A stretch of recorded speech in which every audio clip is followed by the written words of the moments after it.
I'm really interested in the pre-Magic Band days and what you were into, and especially who you were listening to, your vocal influences, and when you ran Frank, and just kind of how the first Magic Band formed. To tell you the truth, I don't think I've ever been influenced by another vocalist.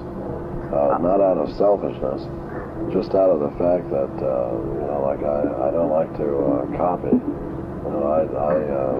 When I was in grammar school, I never would trace. I thought it was wrong. Maybe that's silly morals. I have this funny moral standard. But I've heard a lot of people that I like. I like John Lee Hooker very much. Good friend of my wife's and mine. And Son House, I really like. I like Howling Wolf. I like anybody that puts a lot of feeling into what they're doing. Ray Charles? No, I never cared much for Ray Charles. I really didn't. I don't know why. You do, but I didn't. No, I was. That's the way what makes the world go. Right. I was trying to pick out people. Lonely Avenue. That song I like by Ray Charles. I like that. Have you heard it? Yeah, that's a good one. I like that one. Never liked Georgia. I never liked that song. I'll tell you what I like right now, the thing that I like about as much as I think it's very valid, is a record by this group called The Stories, Brother Louie. Now I hear they've broken up, but I thought they were really good, really good. I like that song. I like David Essex's song, Rock On. I think that's real good, man. I mean, the absence of the drum. I like that space, and I like Herbie Hancock. One song on his new album. It has ocarina.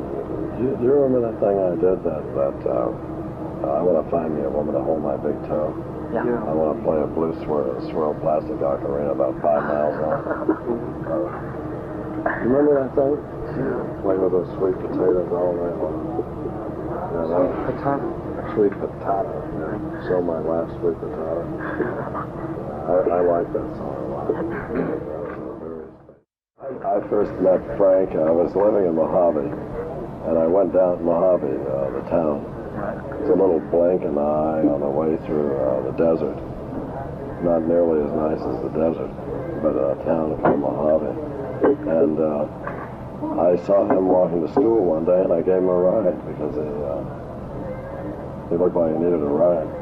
And you see, I didn't know Frank as well as all of this stuff, this publicity is all his idea. Like you meet people and they're very impressed with you, but sometimes you're doing a lot of other things and you aren't as impressed as they are, you say.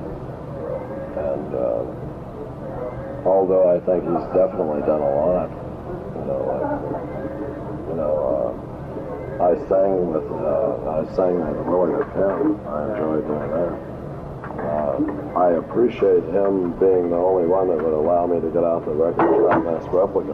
But I think they fell very terribly in getting that record out to record stores. I mean, I don't think they did a good job on getting that record out there. Did it get around in England? Yeah. It didn't get around over here as much as it should have. It did get around over here when Warner Brothers finally got the record. It's on Warner's Reprise. They were just getting it together, and I wish they'd have told me that I wouldn't have signed with them if I'd have known that. Because I wanted that record to be heard, man. I mean, really. Oh, I'm sorry.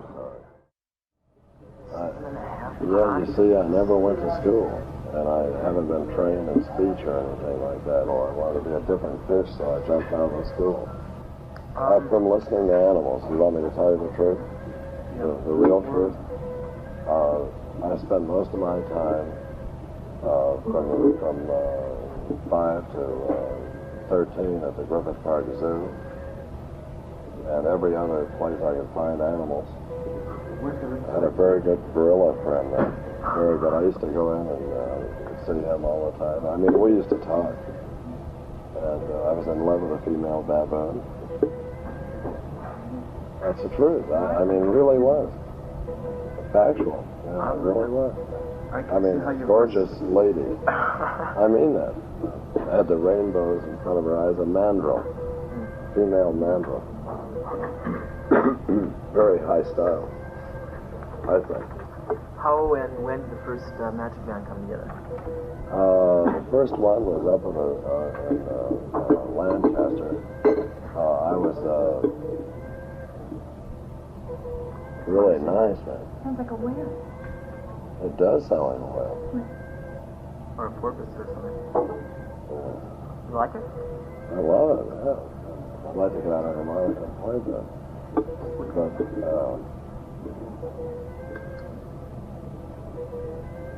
squeaks are nice, man, aren't they? Did you hear what I was doing in England? I mean, like with passing out of petitions for Project Jonah, trying to get the 10-year moratorium on whales. A friend of mine named Paul Spong and myself are in collaboration on that. And I've been doing that ever since I've been in the business, 8 years. That's all I've been trying to do, really. This Paul is a real nice guy. He sings to the whales, plays to them. We were playing to the whales up in the bay up where I live in Eureka. There were a pod of whales that go in pods like a family. And they were listening to the music that we were playing, and they gave me the full okay on this album that I just did. So I named it Unconditionally Guaranteed. They really did. They stayed longer than they should have. I hope it didn't get anybody in trouble. I mean, because they were supposed to be way down in Mexico by the time that they were there staying, listening to the music. Those things are brilliant. You realize that I've had a lot of magic bands. That's funny that you realize that. Yeah, I have a new one now. I know. Did you hear it the other night? Yeah. Let's start with the first Ooh, one, then the we'll go to the feeling new one. these guys have. I'm more happy with these guys than any that I've ever... well, I was happy with every one of them, but I like the feeling of this band. You really do? Oh, I really do. God, I mean, what did you think of Del Simmons? I mean, the fellow that sucked the cosmic particle at the bell of his horn and illuminated his brain. I mean, that's the only way I can describe him. I mean, if I have to describe him, I think... You heard him? Yeah. What did you think, man? Yeah. Is he the best you've ever heard? Yeah. The best I've ever heard in my life. Clarinet. Oh, God. Saxophone. Why, I'm going to open him up on the road. I mean, I'm going to let him open up and really play. You should hear him when he opens up, man. God. I never heard anything like him. The most underrated musician in the world, you know, like I would think. This guy. Oh, yeah. what happened to the last band? The last band retired. After they've been with me for a while, they retire. You know, I got so much energy out of them, I guess. They just quit. One guy went to teaching, and which I think is absurd. Which one was that? Art trip. He went away to be a teacher, and one guy quit playing the guitar. Or Rolo quit playing the guitar entirely. I don't know, but he made a lot of contributions, so I can't really hold it against him for wanting to, you know, he wanted to just not be, I guess. They disbanded. We all agreed that after this record that they would retire, you know. And I don't want to be limited to one band. I mean, I want to, you know, I'm ready to sculpt this band. You know, and of course they have a lot of ideas on their own, and they can relate to people. The other band didn't want to hug the world. That's what I want to do. I've been a selfish artist for years, and I think it's time now. I don't know that I've been a selfish artist, but I mean, I've tried to do a lot of things for ecology and